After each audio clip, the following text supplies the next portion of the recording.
दिवाळीचा पहिला दिवा लागता दारी, दिवाळीचा पहिला दिवा लागता दारी, सुखाचे किरण येती घरी, पूर्ण हो तुमच्या सर्व इच्छा, आमच्याकडून तुम्हाला सर्वांना दिवाळीच्या मनपूर्वक शुभेच्छा. नमस्कार. आज मी तुम्हाला खरी वसुबरस कशी साजरी करावी, गायीची पूजा कोणत्या वेळेत करावी, नैवेद्य काय द्यावा, तसेच या दिवशी काय करावे, काय टाळावे, कोणते नियम पाळावे आणि वसुबारसची कथा अशी संपूर्ण माहिती सांगणार आहे. यावर्षी गुरुवार दिनांक 9 नोव्हेंबर 2023 या दिवशी वसुबारस साजरी केली जाणार आहे.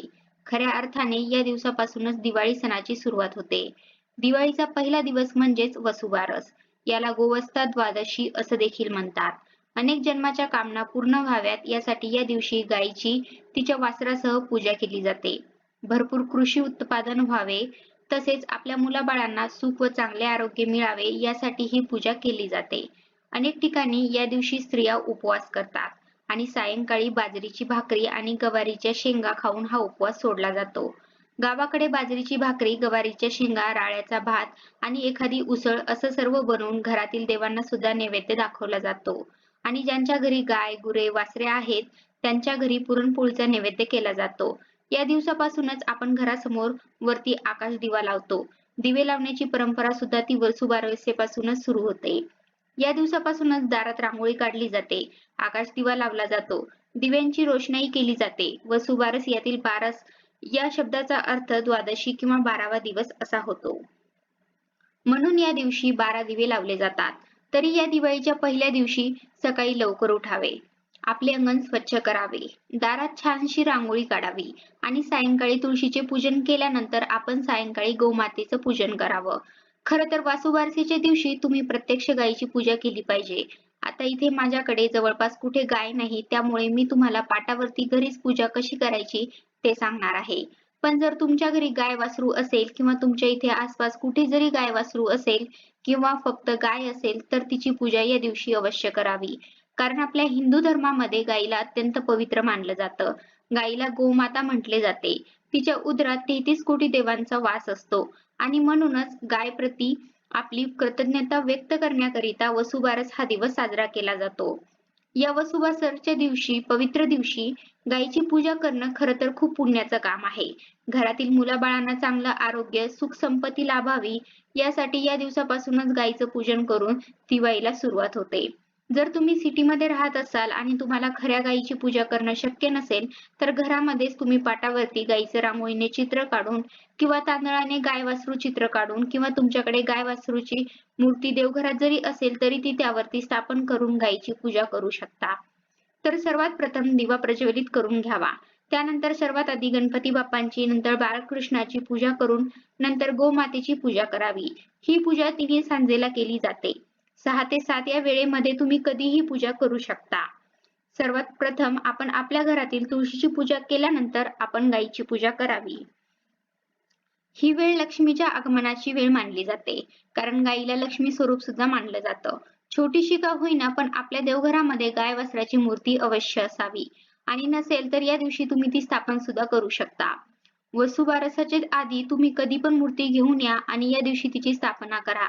स्थापना करण्यापूर्वी गायीला स्वच्छ पाण्याने, पंचामृताने अभिषेक करून मग तिची देवघरामध्ये स्थापना करावी. गणपती बाप्पांचा आणि बाळकृष्णाचा अभिषेक करून घेतल्यानंतर गायीची मूर्ती एका ताटामध्ये ठेवून गायीचे पाय आधी स्वच्छ पाण्याने आणि दुधाने धुवून घ्यायचे आहेत. जरी आपल्याला प्रत्यक्ष गायीची पूजा करणं शक्य झालं नाही, तरी तुम्ही घरच्या घरी अशा मूर्तीची किंवा रांगोळीने चित्र काढून त्या चित्राची जरी मनोभावे पूजा केली, तर ते सुद्धा अगदी फलदायी मानलं जातं. ज्यावेळी देव आणि दानव यांच्या समुद्रमंथन झालं, त्या समुद्रमंथनातून 5 प्रकारच्या कामधेनूची उत्पत्ती झाली. त्यातील नंदा नावाची जी कामधेनू आहे, त्या धेनूसाठी हे व्रत केलं जातं. या दिवशी ज्या सुवासिनी स्त्रिया वसुबारसचा उपवास करतात, त्यांनी दिवसभर उपवास करावा आणि संध्याकाळी बाजरीची भाकरी, गवारीच्या शेंगा, राळ्याचा भात किंवा तुमच्याकडे अजून जे कोणते पदार्थ बनत असतील ते खाऊन सायंकाळी गोपूजन करून उपवास सोडला जातो. तुमच्याकडे जर गाय असेल तर तिला सुद्धा असं स्वच्छ स्नान घालावं, पायावरती पाणी घालावं, कपाळावरती आणि पायावरती हळदी कुंकू लावावं, अक्षदा वाहाव्यात आणि एखादं फूल किंवा फुलांचा हार तुम्ही गायीला घालू शकता. ज्यांच्या घरी गाय असते त्यांच्याकडे या दिवशी पुरणपोळीचा स्वयंपाक केला जातो. म्हणजेच पुरणपोळीचा नैवेद्य बनवला जातो आणि तो या दिवशी गायीला दिला जातो. किंवा मग तुम्ही कुठे जाऊन गायीची पूजा करणार असाल तर गूळ, भिजवलेली चण्याची डाळ, केळ किंवा हिरवा चारा सुद्धा गायीला अत्यंत प्रिय आहे. तो सुद्धा दिला तरी चालू शकतो. वसुबारस हा दिवस पूर्ण गायीचा असतो. त्यामुळे या दिवशी तरी आपण तिची मनोभावे सेवा करावी. तिला या दिवशी आपण विश्रांती दिली पाहिजे काम करण्याऐवजी. तसेच या दिवशी आपण गायीचे दूध सुद्धा काढू नये. कारण की एक दिवस तरी तिच्या वासराला दूध मिळालं पाहिजे. खरं तर हा पाना गायीच्या वासरासाठी फुटलेला असतो. पण आपणच रोज ते दूध घेतो. त्यामुळे एक दिवस तरी तिच्या वासरासाठी हे दूध तसंच ठेवलं पाहिजे. याच प्रकारे तुम्ही गायीची सेवा करू शकता. आणि मी मगाशी सांगितल्याप्रमाणे तुम्ही तुमच्या घराच्या आसपास कुठे गाय असेल तर तिची पूजा अवश्य करा. आणि गायीच्या मालकाजवळ तुम्हाला यथाशक्ती म्हणजेच तुम्हाला होतील तेवढे शक्य असतील तेवढे दक्षिणा द्या. की ह्या पैशातून तुम्ही तुमच्या गायीचं संगोपन करू शकता. म्हणजे तुम्ही किती रुपये देताल तेवढा तिला चारा आणा किंवा त्या पैशातून होईल तिची तेवढी सेवा करा. तुम्हाला खूपच मनापासून वाटत असेल तर गायीच्या मालकाजवळ तुम्ही तुमच्या यथाशक्तीनुसार 100 रुपये, 500 रुपये, 1000 रुपये तुम्हाला जेवढे शक्य असतील तेवढे पैसे गायीच्या मालकाजवळ द्या. आणि त्यांना त्यातून होईल तेवढा चारा किंवा त्या गायीचं होईल तेवढं संगोपन करू शकता. या पद्धतीने तुम्ही जरी मनापासून त्या मालकाला दक्षिणा दिली आणि गायीचं संगोपन करायला सांगितलं तरी सुद्धा तुम्हाला त्या पूजेचं पूर्ण फळ मिळतं. आणि अगदीच शक्य नसेल तर तुम्ही गाय वासराच्या मूर्तीची पूजा करायची आहे.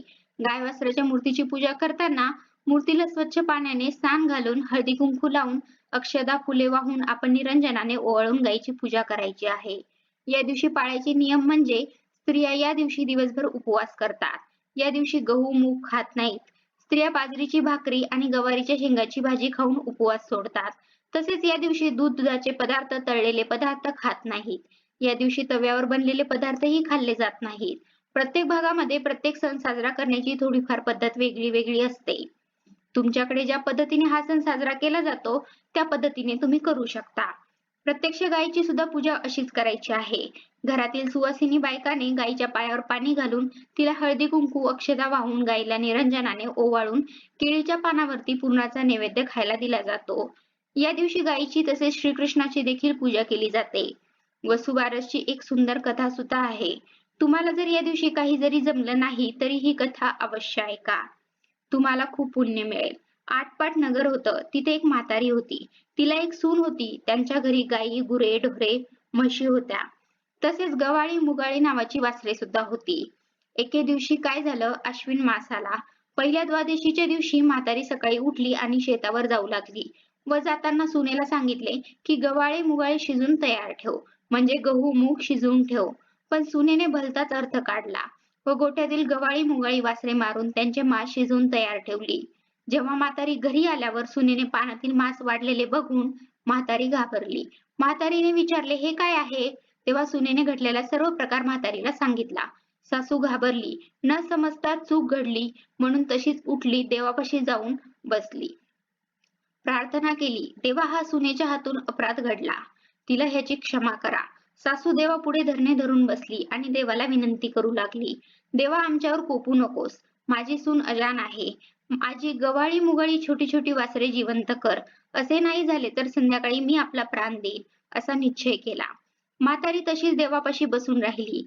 संध्याकाळी गायी आल्या, हंबरडा फोडू लागल्या. तशी देवाला चिंता पडली, हिचा निश्चय ढळणार नाही, असे देवास वाटले.